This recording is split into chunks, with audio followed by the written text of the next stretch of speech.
Well, good afternoon, ladies and gentlemen. What a weekend. Coming off the first trading day of the week with a lot of digestion of the geopolitical headlines that hit the tape that weekend. Is the day of reckoning coming? People thought that that would be the day of reckoning. I want to be very clear here on today's stock market report. The market doesn't have to respond right away to any specific headline. It can have effects later. Digestion can occur. And we need to be prepared for potentially a day of reckoning. There's also going to be days where the market rips up higher, and we need to be prepared for that. But the only thing that we can control is risk. We can't control how far the market goes up. We can only control what it is that we do within the market. So on today's stock market report, we're going to be keying out some key levels. We're going to be looking at some behind the picture, behind the scenes type charts and prepare you for what could potentially come.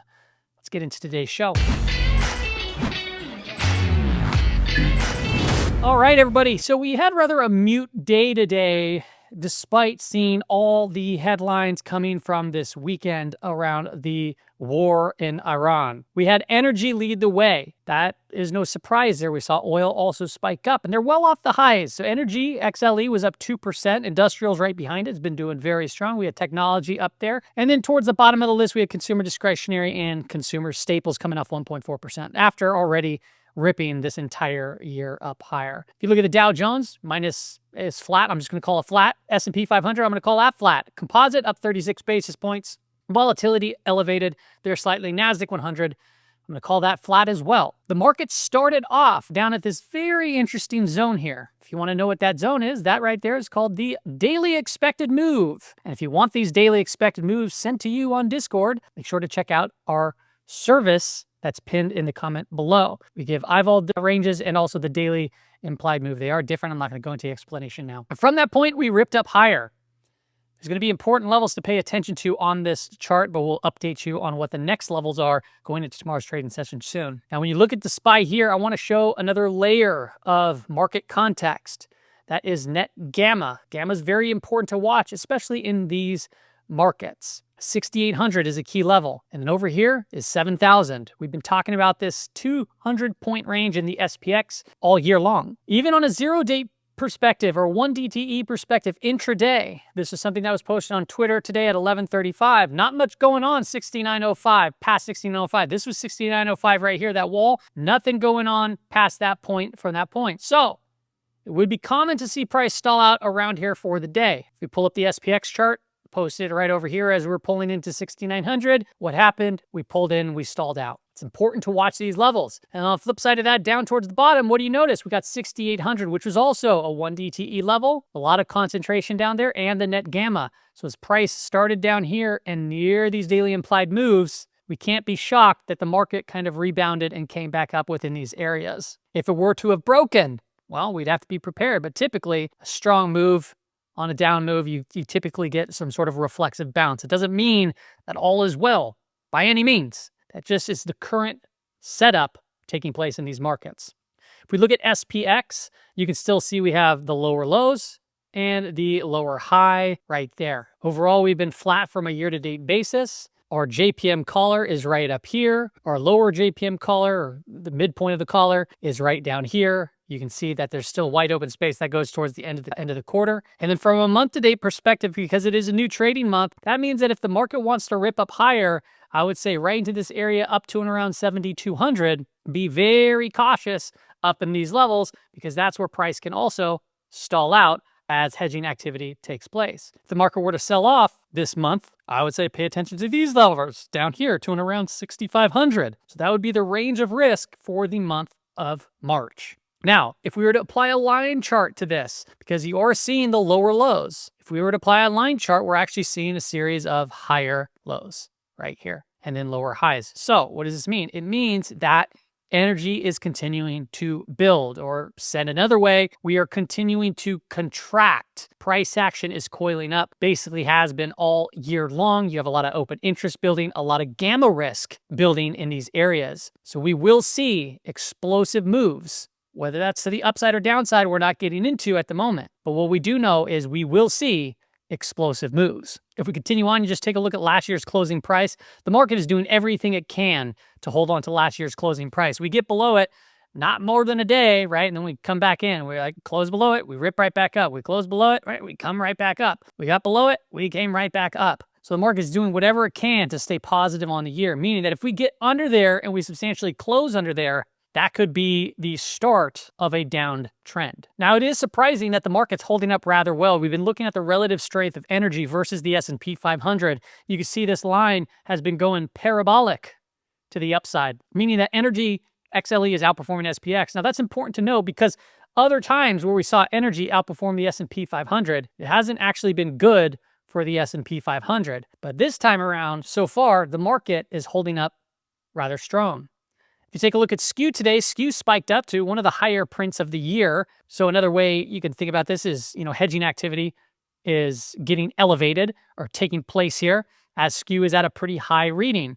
If I look at this total put to call ratio, this isn't fully updated yet, but it's kind of in not really an area that I'm too worried about. Typically, I get more, not bearish, but more cautious when we're below 0.8 on the 10-period moving average of the put to call ratio, total put to call ratio, and I get more bullish if we're back above 1.0, crossing back down. So I just thought that was interesting to point out there. SKU has been elevating. Now, at the same time, we have ourselves volatility of volatility elevating here too as well. We're currently above this 110 kind of range in here. And when we get there, you need to be more cautious because this is telling you volatility of volatility is getting wider, right? So what does this mean for the person, for anybody that's trading intraday? Well, over here, this is showing you a chart of the SPX, and the red candles are highlighting the times that the volatility of volatility was greater than 108. All right, so if you go back to this chart over here, every time that we're above 108, it's highlighting those on the S&P 500 chart. And now, what do you notice here? I know a lot of people are like, well, it can sell off, or, oh, no, it's actually the bottom, and you say it's all. No, what it's telling us here is that when we get above 108, look at the ranges that these things can move. You see larger range candles forcing volatility north, right? And we're in that area where we can see wider explosive ranges in the S&P 500. Okay, so that is why I kind of brought that up. When volatility of volatility increases, you typically see bigger expected moves, which means what? The market has more risk being priced in. And it gets more crazy when we go into a backwardation, and we're not there yet. We're in contango. What does this mean? It tells us the contracts, April, May, June, July, August, September, October, November. I'm looking at all those contracts, okay, for VIX futures. And what you'll notice is April is lower than March, April is lower than May is lower than June is lower than July. So the market is saying, hey, yeah, we'll have more volatility in the future. We're good right now. That's normal stuff. But what I want to call out here is that we're not too far off of from backwardation, meaning that we have problems here and now. April, right, is currently at 21.3, where May is at 21.5. So there's not much, right, room there of contango, meaning that we can potentially slip into backwardation if volatility just holds where it's at and or picks up a little bit more. So right now, everything is fine for the most part. We're just elevated volatility and higher vol, creating these larger ranges. If we look at back month versus front month volatility, we're still not at an exaggerated level to the downside. We're 1.05. When we get down to below 1.0, that's typically where you start to see the market pull back from a sell-off and or consolidate. And the same thing goes when you get above 1.2, that's typically where the market can digest. Well, what's it been doing since we got up there? It's been digesting and or pulling back. Now, we've been talking about a potential day of reckoning. The day of reckoning, when it comes, and there will be a day of reckoning where the market's down 3%, 4%, who even knows, right? There'll be another day like that. We know that. How do you manage that type of stuff? The way you manage it is by understanding what your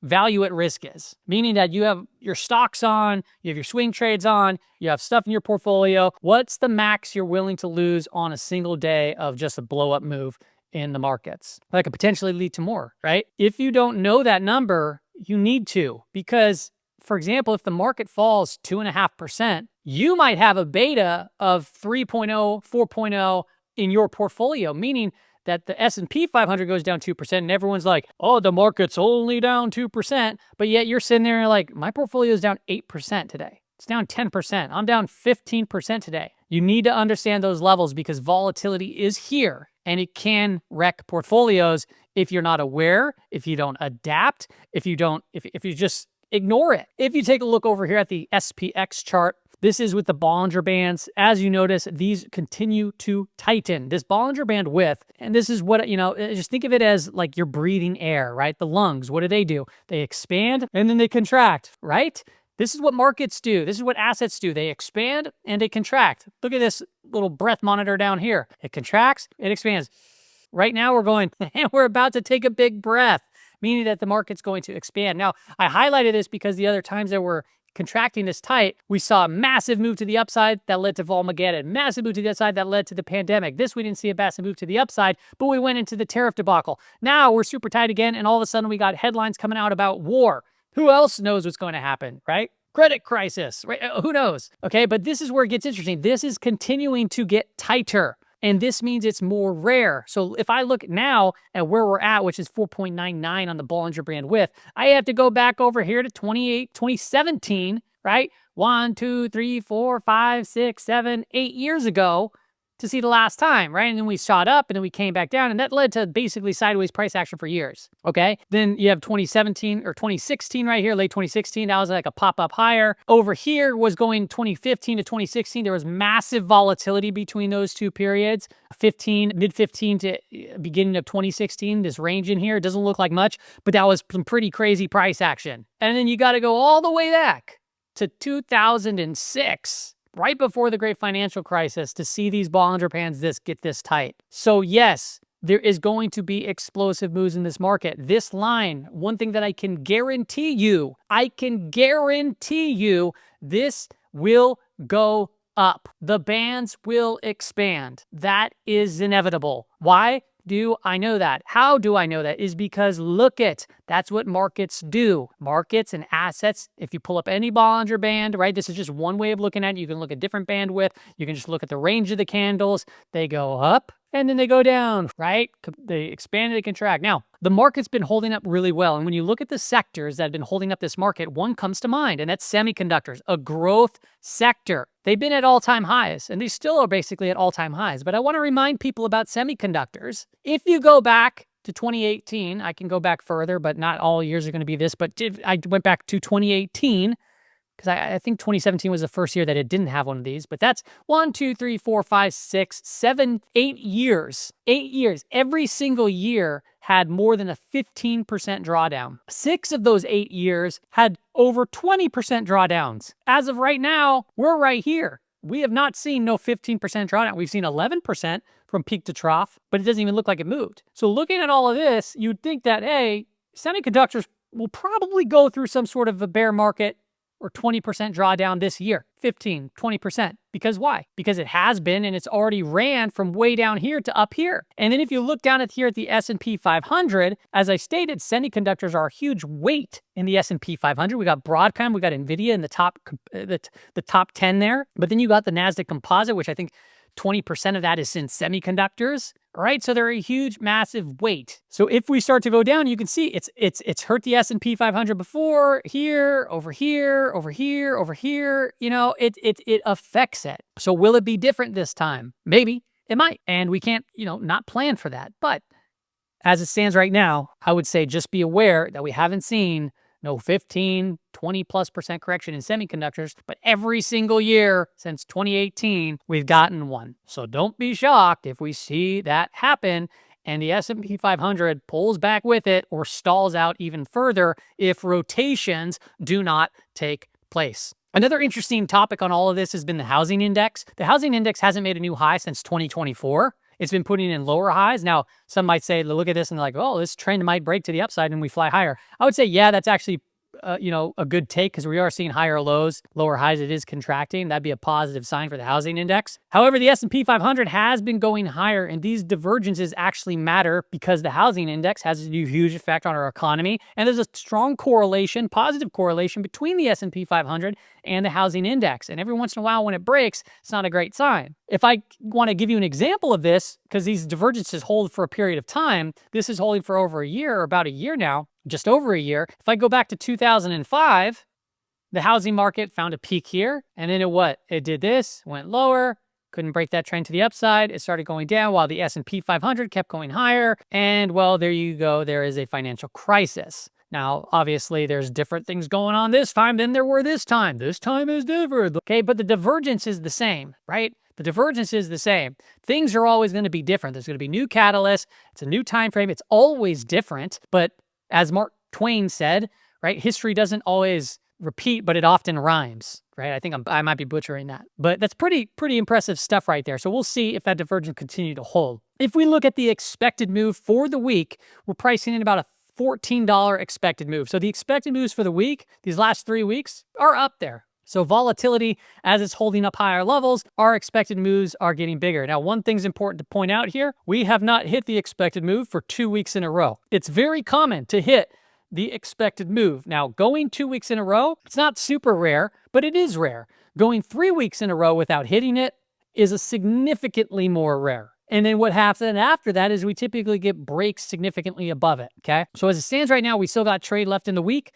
and a wide open expected move. So the probable thing to take place here is we're going to go and tag it this week. And that means that we still have $14 to move on the S&P 500, $140 to $150 in the SPX, all right? That is probable. And it doesn't mean that it can't happen, but that is a more probable outcome. Now, another interesting thing here, somebody called out on the Discord or on X, is we haven't actually really tagged an upper weekly implied move at all this year, other than the very first week of the year. But we have tagged our implied moves, right? We tagged it here. This one was no tag. We tagged here, no tag. We tagged, and then no tags. But we are closing well within the ranges 7 out of the 8 weeks. 1, 2, 3, 4, 5, 6, 7, 8, 9, 8 weeks that we close inside of it. So the market here has been actually pricing in risk and handicapping forward-looking risk rather good 80% of the time, right? If we take a look now and at the S&P 500, we look at the gamma line, we're basically right at it. We were negative and then we're positive. We'll see what this updates to in the morning when I post out in the Discord, but about 6880 to 6900 is where our gamma flip level is at. Below that level, pay attention, volatility can once again pick up as selling begets selling. Now, the big level to watch is going to be 6,800 because this, I think, is going to be the trigger for actually CTAs to start to really begin the sell side. That's breaking a put wall. That's also breaking this kind of just, it was an important level today. And it'd be breaking technically the range that we've been in between 6,800 and 7,000. So those would be some key levels to kind of watch out for. Now, as far as the daily expected moves for the SPX, that can bring us down to 68.25 tomorrow, 69.37, and then we still have 67.38 to the downside, which is our weekly implied move, 70.19 to the upside. If I show you the SPY updated daily expected move and the most important level I think that you should be paying attention to right now would be the blue line that I'm making red. That line is the month to date VWAP, VWAP, the VWAP. Why would I say this month-to-date VWAP is more important? Well, because it's the start of the week right now. It was just the first trading day of the week, but we're coming off of a huge macro event. This is the very first day of the market's reaction to some massive headlines. Massive headlines. And as you can see, it held it, meaning the average buyer, since the news dropped in the cash market session, is in the green. So if we start breaking underneath this level, what does that tell us? It tells us that the average person that has been buying this dip on the war news is now underwater. That's what that means. Now, the direction of this matters. If it starts to flatten out and turn down and we hold it as resistance, then we start to look for it to recover to feel much more bullish. As it stands in this current moment, we're above it. We might be trading actually underneath it during, after market session. We'll see where it is at the open. Yeah, the futures, right, could be quite wild when new news drops, but that's the level to watch for. That's all I got for you on today's episode, everybody. Hope it helps out. I did do a live trading session today, so if you want to go check that out too, you can just kind of see what we talked about. We went over a few names and so forth. And if you want to see the Discord and see my new Asherbot that we've been running updates for, make sure to check that out. It's in the pinned comment below. I got some more updates that are being worked out and fixed. There are kind of a couple bugs in here and there, and I'll be making a full-blown tutorial of that tool. And that tool is worth a lot more than what the cost of Discord is. It's something that I've been using to trade every single day, and I've been seeing great results. But then again, that's a different, it doesn't, if you're going to have great results, you got to trade like I trade. So the tutorial hopefully explains some of that technique and then how the tool actually operates and works. That's all I got for you in today's episode, everybody.